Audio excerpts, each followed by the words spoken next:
Alright guys, so I'm getting some parts in.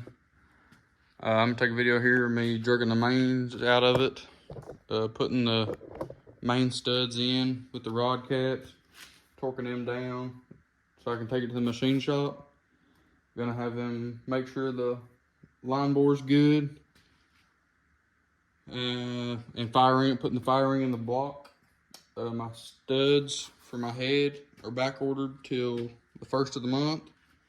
So hopefully we should get them in about a week and a half or so.